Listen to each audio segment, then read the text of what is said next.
Everybody, Creative Katie Karen Burchill here. Welcome to my channel. Today I am getting started by using a prompt. It's a great way to inspire you and get you started. So I'm in my Playing with Prompts composition book, and I'm using prompts from my 100 Pick a Prompt card set. I'll put the link in the description box. If you want to grab a set of these for yourself, they're available at NINNYSNAPKINS.com. So I printed these out on double-sided, and I have two here, refreshing and stained glass. And then I brainstorm. I do a brain dump. I put down what that prompt means to me. It could be as abstract as possible. It could include quotes, materials, supplies that I want to use. So I've gessoed the composition book here ahead of time so that that step is done ahead. So now I want to source the focal. And when I thought of refreshing, I thought of lemons and limes and oranges. I pulled out a bunch of napkins that kind of fit the bill. Not sure yet which one I'm going to go with. I'm kind of going to wait and see what my background looks like. So what you see me doing here is I'm applying a base coat of colors. I've got a bright yellow, a yellow green. That's what I'm applying right now. I have another green, and I actually end up adding a little bit of orange, as you'll see. Now, because this page is gessoed, the paint mixes wet and wet on the surface instead of soaking into the paper. And that's why I gesso. I love the blendability of the paints once the surface is gessoed. I like the cloudy effect.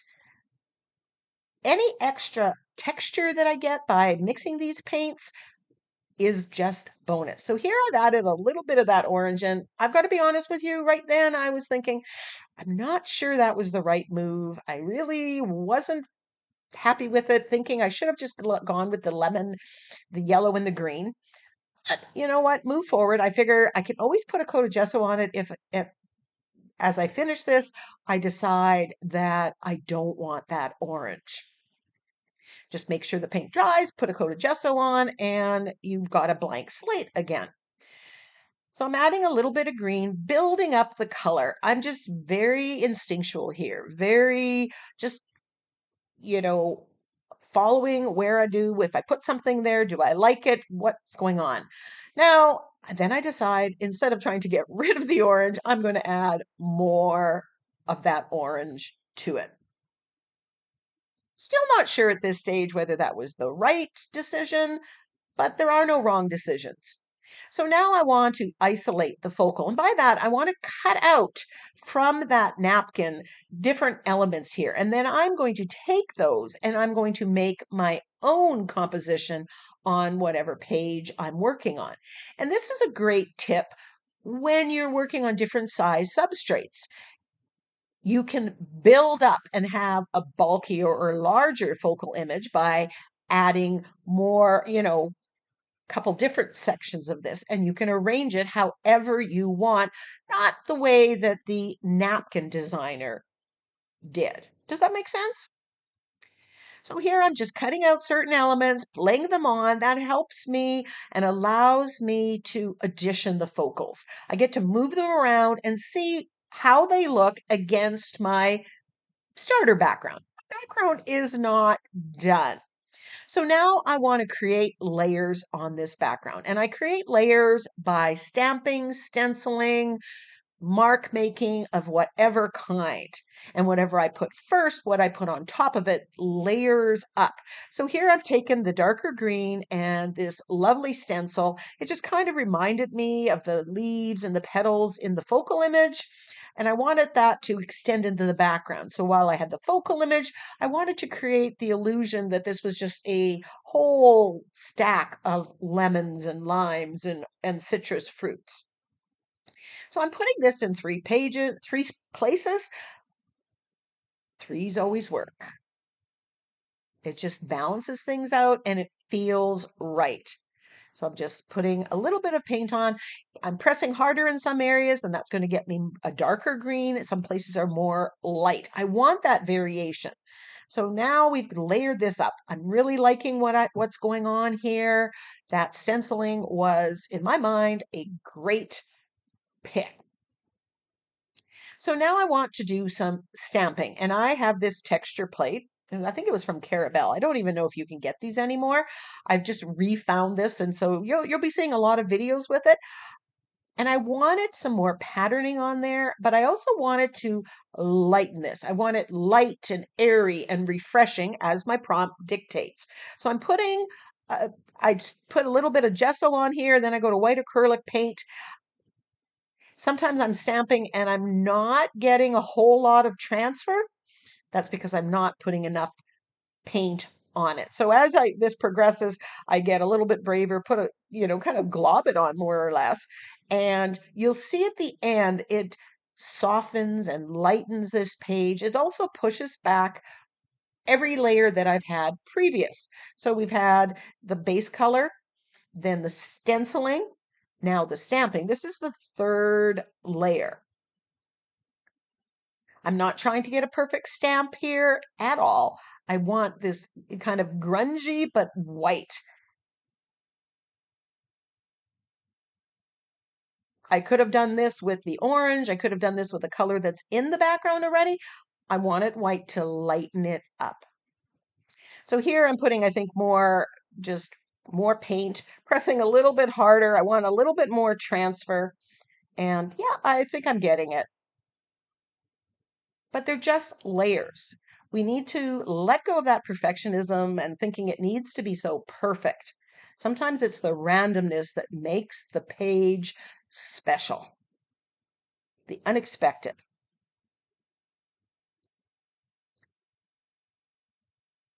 Because I'm kind of globbing on the page, it's also adding a little bit of texture.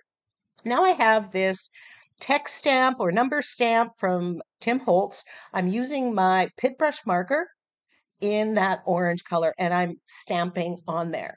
I've made the decision I'm going to go with the orange, so I'm going to bring that up, but I'm using a very small scale stamp or stencil at this point in time. That's just adding to that orange, adding another visual element and another layer. So this is layer 4. Now I kind of have an idea of where I'm going to put the focal images, not 100% sure. And right now I'm not even letting that weigh down what I'm doing on the background. I'm just creating an interesting background and I'll tweak the orientation or the composition. There is a close-up of what is. I absolutely love it. So now I want to prepare the focal images, and you need to take off the 2 excess plies of napkin. And that's what you see me doing here. Now, the lemons are on a white background, but there is this brown border on there, and I don't want that on my background. So I'm using a liner brush and a little bit of water, and I'm water cutting around the leaves, around the lemons, getting rid of a lot of that excess napkin, especially the ones where that brown is. The white, once you glue it down, will go mostly translucent. You won't see it, but I do want to get rid of that dark because that will transfer. So again, I'm editing the napkin to suit my composition, what I want to do on the page. So I'm going to do that all the way around this element, and then I'm going to do it with all the elements off camera, and then I'm going to audition them on the page. Once I decide where I want them, and I'm going to put 3 of them, I'm using my fluid matte medium, being a little bit generous here, and putting a coat on the top to seal it as well. I'm using matte medium, matte finish, because I don't want the shine. And this is the Liquitex brand, which is the brand that I pretty much started using, and I like what it does. So I've never stopped long enough to go and look for something else. But there's other matte mediums out there. You can use Mod Podge. I just prefer the fluid matte medium from Liquitex. So here is a napkin trick. This is the right side of the napkin, but I want it to go the other way. So you can build variation by flipping it upside down and gluing it down upside down. Because the napkin goes translucent, the impact on the color is minimal, as you're going to see here.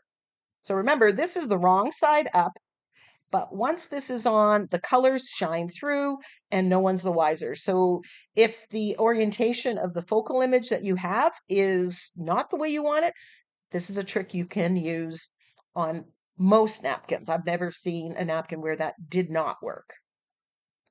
So I'm putting 3 bunches of lemons on my page here, gluing it down, and then over here I'm planning on putting my sentiment. I like that section of it. Now I wanted to add a little bit more of that orange color, so I grabbed that pit marker that I did the stamping with, and I'm just dotting it on the lemon and rubbing it.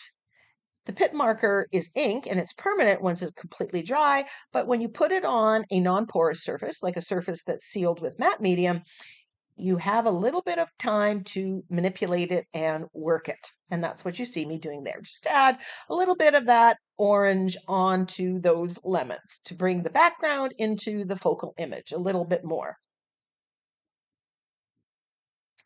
And there is the close-up of that stage. I've also gone around and I've edged this in black, but I lost that footage. Now I'm going to stamp my sentiment. So I've got my letter stamps here. These I think I bought at Michael's or different places. I've got them different sizes, and I'm just spelling out the words. And then I grabbed a piece of that excess ply napkin. I'm using a makeup sponge with black paint on it, and I'm going to stamp out my words on the napkin. So remember, again, the white part of the napkin is going to go translucent and only the letters are. Why would I do this? Because if I make a mistake, it's not on my page and I can just restamp it. Very easy peasy. Or I can just do 1 or 2 letters as you're going to see me doing. It also allow me to audition them on different parts of the page and know exactly how it's going to look. This is also a great trick if there's a lot of texture on your page. My page doesn't have a lot of texture, so that wouldn't be the reason I would do that. But if it did, putting it on napkin allows you that freedom. So here I'm stamping a few extra letters that didn't stamp so well when I stamped out the words. And I'm giving myself the option of swapping out a bit, and getting a better stamped letter.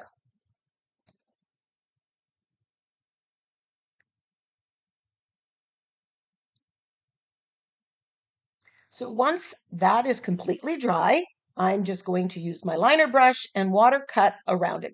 That excess napkin, even if it gets done. I'm going to position it on the page. Here I've got some isolated letters and I can build my word, although it's a little bit, they're sticking on and it takes a little work to get it to all perfectly line up.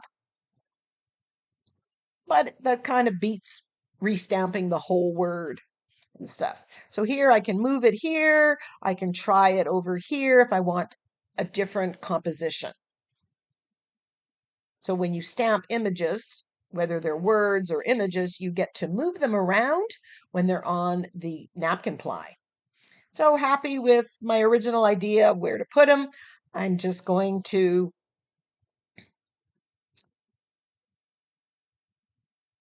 actually, here I grab another stamp, a dot stamp or drop stamp, and stamp with black acrylic paint. And again, my camera let me down and you get to see the finished image, but not me stamping that on. I grab a charcoal pencil. This is General's charcoal pencil, and I'm just sketchily outlining the lemons and the leaves. I like that sketchy look. It just feels good on the page, adds a little bit of that black that's in the sentiment, that's in the stamping, makes the page all work together. So I'm just going to work through all the focal images with a little bit of sketchiness here with the charcoal pencil. And because I'm not putting any wet layers on top of this, I don't have to worry about it smudging at all.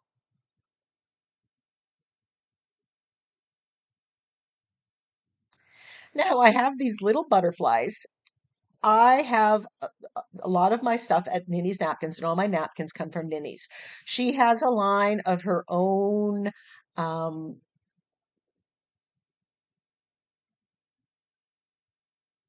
papers, and they have this butterfly motif. That's her part of her business.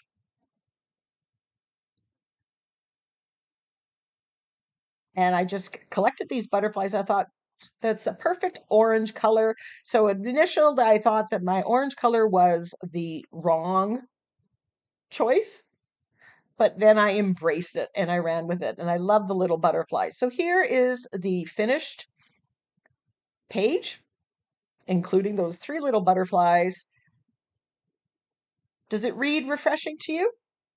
Maybe yes, maybe no. What would you create with the prompt refreshing? Until next time, go get creative.